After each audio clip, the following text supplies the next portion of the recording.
Hello दोस्तों, मैं अनुराधा सैनी 2020 के चर्चित मुद्दों की एक और व्याख्या लेकर। ये वीडियो काफ़ी यूज़फुल होती है सभी कॉम्पिटिटिव एग्ज़ाम के लिए और अन्य जानकारी के लिए भी ये वीडियो यूज़फुल होती है। हाल ही में हुआ क्या है, हाल ही में जो हमारे रक्षा उत्पादक थे, जो भी रक्षा उत्पादक थे, उन पर राजनाथ सिंह जी ने रोक लगा दी है। ये काफ़ी चर्चित मुद्दा है और इम्पोर्टेंट भी है। तो ये हुआ क्या है, हमारे जो रक्षा मंत्री राजनाथ सिंह हैं, उन्होंने 101 रक्षा उत्पादकों के आयात में रोक लगाने की घोषणा कर दी है। ये कदम उठाया गया है रक्षा आत्मनिर्भरता को बढ़ावा देने के लिए। रक्षा आत्मनिर्भरता का मतलब ये है कि जो हमारे देश में काफ़ी सारे ये यूज़ होते हैं, जैसे कि गन वगैरह हैं, रडार हैं, और जितना भी रक्षा से उपयोगी उत्पाद हैं वो इसके अंतर्गत आते हैं, और उसको आत्मनिर्भरता मिले, उसकी आत्मनिर्भरता को बढ़ावा मिले, इसलिए ये कदम उठाया गया है। ये सभी की परामर्श के बाद उठाया गया है, तीनों सेनाओं की, और जो भी इससे रिलेटेड हमारे रक्षा मंत्रालय से संबंधित जो भी व्यक्ति या जो भी समितियां आती हैं, उनकी सलाह पर यह कदम उठाया गया है। सरकार का इरादा है कि इनको घरेलू निर्माताओं से ही उत्पादित किया जाए। घरेलू उत्पादकों का मतलब होता है अपने देश में ही इनका निर्माण किया जाए, इन उत्पादकों को बढ़ावा दिया जाए, बाहर के देशों पे निर्भरता ना हो। तो इसके अंतर्गत जो फैसला लिया गया है, उसमें 2020 से 2025 के बीच जितने भी छोटे बड़े और नई टेक्नोलॉजी वाले जितने भी रक्षा उत्पादक हैं, उनको शामिल किया गया है कि इस पे रोक लगाई ही जाएगी। इसमें ये नहीं देखा गया है कि नई टेक्नोलॉजी है तो इस पे रोक ना लगाई जाए। रोक लगाई गई है ताकि घरेलू रक्षा उत्पादकों को बढ़ावा मिल सके। हाल ही में ये कमी होगी किस पे? आत्मनिर्भरता भारत अभियान को बढ़ावा मिलेगा, इसीलिए इसमें कमी की गई है आयातों में। इसके आयातों में इसीलिए कमी की गई है ताकि आत्मनिर्भर भारत अभियान को बढ़ावा मिले, घरेलू डिफेंस इंडस्ट्री को बढ़ावा मिले। जैसा कि मैंने आपको बताया कि अपने ही देश में इसका उत्पादक हो, हमारे देश की आयात पर निर्भरता कम हो जाए। ये भी मैंने भी एक्सप्लेन किया है, जो भी हम आयात कर रहे हैं उस पर हमारा देश कम निर्भर हो, दूसरे देशों से हमारा जो ये आयात का प्रोसेस है वो कम हो जाए। तो सिप्री की रिपोर्ट में कहा गया है कि 2014 से 2019 तक 16.75 बिलियन डॉलर का आयात कर रहा था हमारा देश, जो कि विश्व का सबसे बड़ा दूसरे नंबर का देश था। जो रक्षा उत्पादकों के आयात को लेकर था, वो हमारा देश दूसरे नंबर पे आता था। सिप्री रिपोर्ट होती क्या है? सिप्री रिपोर्ट की फुल फॉर्म जान लीजिए। ये सभी डिफेंस से रिलेटेड बायोडेटा देती है, और इसकी फुल फॉर्म होती है Stockholm International Peace Research Institute. Next topic है भारत की विभिन्न क्रांतियाँ। ये विभिन्न क्रांतियाँ है क्या? ये विभिन्न क्रांतियाँ हिस्ट्री वाली क्रांतियाँ नहीं हैं, ये क्रांतियाँ हैं, जैसे कि बहुत सी क्रांतियों के नाम रखे गए हैं। जो कृषि से रिलेटेड है उसे हरित क्रांति कहा गया है, दूध से रिलेटेड है उसे श्वेत क्रांति कहा गया है, मछली से रिलेटेड को नीली क्रांति कहा गया है, सरसों से रिलेटेड को पीली क्रांति कहा गया है। उसी तरह हाल ही में कुछ अन्य क्रांतियों को भी इंक्लूड किया है जो निम्नवत हैं। अमृत क्रांति। अमृत क्रांति क्या है? ये नदी झोड़ होते हैं ना, जो छोटे छोटे पोखर वगैरह बोल देते हैं उन्हें, नदी झोड़ और पर्वतों से रिलेटेड है। खाकी क्रांति चमड़े से रिलेटेड है। बादामी क्रांति है मसाला उत्पादन से रिलेटेड। काफ़ी इंपॉर्टेंट फैक्ट है ये एग्जाम पॉइंट ऑफ व्यू से, और आपको याद रखने चाहिए। बादामी क्रांति मसाला उत्पादन से है। स्वर्ण क्रांति बागवानी से है। कृष्ण क्रांति पेट्रोल से। रजत क्रांति अंडा उत्पादन से। ये इन सबको नाम दिए गए हैं। भूरी क्रांति रासायनिक उर्वरक व आवश्यक विकास से। रजत रेशा क्रांति है कपास से। रजत रेशा क्रांति कपास से है। स्वर्ण रेशा क्रांति जूट व पटसन से। और सदाबहार क्रांति समग्र विकास से। ये बहुत ही इम्पोर्टेंट नेम हैं जो एग्जामिनर पूछ लेते हैं, तो याद कर लेना इनको। काफ़ी नहीं याद रखना, इजी है। उन्हीं के नाम, उन्हीं रंगों को यूज़ किया गया है जिससे वो रिलेटेड है। जैसे कि चमड़ा क्रांति को कहा गया है खाकी क्रांति, तो खाकी कलर का ही होता है चमड़ा। इसी तरह से सभी को थोड़ा थोड़ा जो मैचिंग होते हैं उसी तरीके से बताया गया है, नाम उसी तरीके से रखे गए हैं। कृष्ण कृषि मूल्य लागत आयोग। कृषि मूल्य लागत आयोग चर्चा में है क्यों और ये है क्या? सबसे पहले तो जान लेते हैं कृषि मूल्य लागत आयोग ये एक आर्थिक मामलों की मंत्रिमंडलीय समिति है।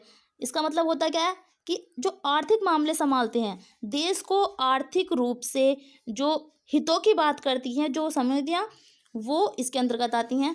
और ये कृषि लागत मूल्य भी इसी के समिति पे है। इसकी स्थापना हुई थी 1965 में और मुख्यालय है दिल्ली में। सबसे पहले इसका नाम कृषि मूल्य आयोग था। बहुत ही इम्पोर्टेंट फैक्ट है एग्जाम पॉइंट ऑफ व्यू से कि पहले इसका नाम क्या था और अब इसका नाम क्या है। कृषि मूल्य आयोग इसका पहले नाम रखा गया था, लेकिन 1985 में इसका नाम बदलकर कृषि मूल्य लागत आयोग रखा गया है। इसमें लागत वर्ड जोड़ दिया गया है। यह फसलों की बुआई के समय 24 फसलों के न्यूनतम मूल्य समर्थन मूल्य जारी करती है। न्यूनतम समर्थन मूल्य जारी करती है। कितने फसलों के करती है? 24 फसलों के। और ये काफ़ी इंपॉर्टेंट फैक्ट है कि बुआई के समय करती है। कभी कभी एग्जामिनर पूछ लेता है कि न्यूनतम समर्थन मूल्य किस समय निर्धारित किए जाते हैं, तो ये होते हैं बुआई के समय, स्टार्टिंग में ही हो जाते हैं। इनके जो आयोग है इसके अध्यक्ष होते हैं प्रधानमंत्री और 24 फसलों को इसमें इंक्लूड किया जाता है। इसमें खरीफ, रबी, बागवानी सभी फसलें आती हैं। कृषि मूल्य लागत आयोग का मतलब मैं डिटेल में समझाती हूँ कि एक्चुअली है क्या। ये कुछ इस तरीके से काम करता है कि ये किसानों के लाभ के लिए है और काम कुछ इस तरीके से करता है जैसे मान लीजिए सरकार ने किसी भी फसल का मूल्य 100 रुपये निर्धारित कर दिया है। इसका न्यूनतम मूल्य 100, किसी भी फसल का मूल्य 100 रुपये न्यूनतम मूल्य निर्धारित कर दिया है, तो किसान को छूट दी जाती है कि अगर तुम्हारी फसल इससे ज़्यादा की बिकती है तो आप कहीं भी बेच सकते हैं, लेकिन अगर आपकी फसल इससे ज़्यादा की नहीं बिक रही है, कम की बिक रही है या नहीं बिक पा रही है, तो आप उस फसल को हमें देंगे, मतलब सरकार को देंगे। अगर इससे नीचे की है, अगर इससे ऊपर की है, 100 से ऊपर का दाम मिल रहा है आपको, तो बाज़ार में कहीं भी बेच दीजिए। इसका अर्थ ये है। ओके फ्रेंड्स, हाल ही में जो न्यूनतम मूल्य निर्धारित हुए हैं वो कुछ इस प्रकार हैं और काफ़ी इम्पोर्टेंट है। गेहूं का न्यूनतम समर्थन मूल्य है 1925 रुपये प्रति क्विंटल। वृद्धि हुई है इसकी पिछले बार के मुकाबले 85 रुपये की वृद्धि हुई है। धान का है 1864 प्रति क्विंटल, इसमें 53 रुपये की वृद्धि हुई है। और धान का है, धान ग्रेड ए का है, धान ग्रेड ए, इसमें ग्रेड दे देते हैं जैसे चावलों को grade A, grade B, grade C, इस तरह ग्रेड ए का है 1888 रुपये प्रति क्विंटल और इसमें भी वृद्धि 53 रुपये की हुई है। मक्का का है 1815 रुपये प्रति क्विंटल, वृद्धि 90 रुपये की हुई है। तिल का 370 रुपये प्रति क्विंटल है। ये मेन इंपॉर्टेंट है इसलिए इसमें मैंने वृद्धि लिखी है। ये काफ़ी इतने इंपॉर्टेंट नहीं आते हैं क्वेश्चन पे एग्जाम में, इसलिए यहाँ पे आप ये हल्का फुल्का याद रख सकते हैं। मसूर का है 4425, 4425। बाजरे का है 2150 और ये काफ़ी इम्पोर्टेंट फैक्ट है। इस वर्ष सबसे ज़्यादा समर्थन मूल्य जो वृद्धि हुई है, याद रख लेना, समर्थन मूल्यों में जो सबसे ज़्यादा वृद्धि हुई है, मैं बार बार बता रही हूँ, वृद्धि होना और समर्थन मूल्य निर्धारित होना दो अलग अलग चीज़ें हैं। समर्थन मूल्य तो ये होते हैं, मान लीजिए ये हमारा धान ग्रेड ए का, ये हमारा समर्थन मूल्य है और वृद्धि पिछली बार के मुकाबले 53 रुपये है। तो जो वृद्धि हुई है ये नाइजर बीज में हुई है सबसे ज़्यादा इस वर्ष, नाइजर बीज में हुई है 755 रुपये की वृद्धि, ये रही 755 रुपये की वृद्धि। तथा सबसे ज़्यादा समर्थन मूल्य किसका रहा है? सबसे ज़्यादा समर्थन मूल्य रहा है मूंग दाल का, 7156 मूंग दाल का रहा है। और मूंगफली का समर्थन मूल्य रहा है 5275, चने का 4875। और भारत में समर्थन मूल्य C2 व C3 लागत पर जारी किए जाते हैं। ये C2 और C3 है क्या, डिटेल में समझते हैं। C2 का मतलब ये है, C2 का मतलब है कि जो भी किसान अपना खर्चा लगाता है, उसका जो फसल को उगाने में, ज़मीन को लेने में, पट्टे पे जैसे ज़मीन लेते हैं, या जो भी उसमें मजदूरी लागत आती है, जो भी उसके मूल्यों पे ब्याज लगता है, उसके धन का जो भी है, वो सब शामिल करके उसके अकॉर्डिंग ही न्यूनतम निर्धारित मूल्य तय किए जाते हैं, क्योंकि उससे कम का होगा तो किसान को फ़ायदा नहीं होगा, इसलिए ऐसा किया जाता है। ये C2 का मतलब है।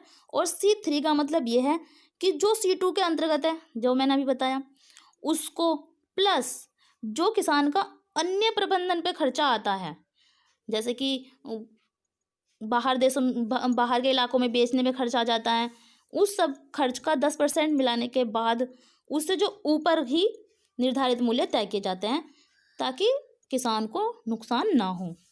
ठीक है फ्रेंड्स, ये दिल्ली में इसका मुख्यालय है।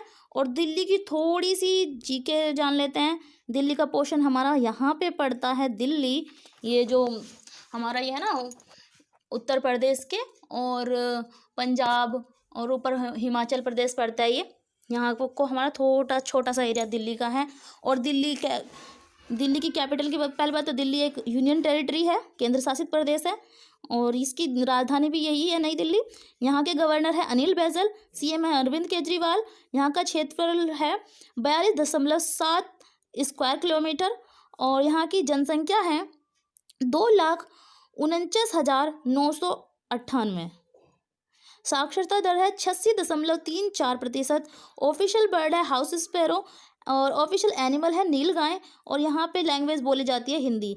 यहाँ पे काफ़ी क्षेत्रों से लोग आके रह रहे हैं, आपने देखा होगा, यहाँ से केरला से और इधर की साइड से, ये जो हमारा ईस्ट, मतलब कि कहने का मतलब है ईस्ट वेस्ट नॉर्थ साउथ सभी से, क्योंकि यहाँ पे ये केंद्र बना हुआ है, काफ़ी लोग यहाँ पे रहते हैं। लैंग्वेज भी यहाँ पे बहुत सारी बोली जाती हैं, लेकिन सबसे ज़्यादा बोले जाने वाली भाषा हिंदी है, उसके बाद यहाँ पे इंग्लिश भी बोली जाती है। ठीक है फ्रेंड्स, इसी के साथ अगर आपको वीडियो पसंद आई है तो लाइक ज़रूर करें, चैनल को सब्सक्राइब कर लें ताकि ऐसी ही और वीडियो आपको मिलती रहें, और कमेंट करें, शेयर करें। Thanks for watching.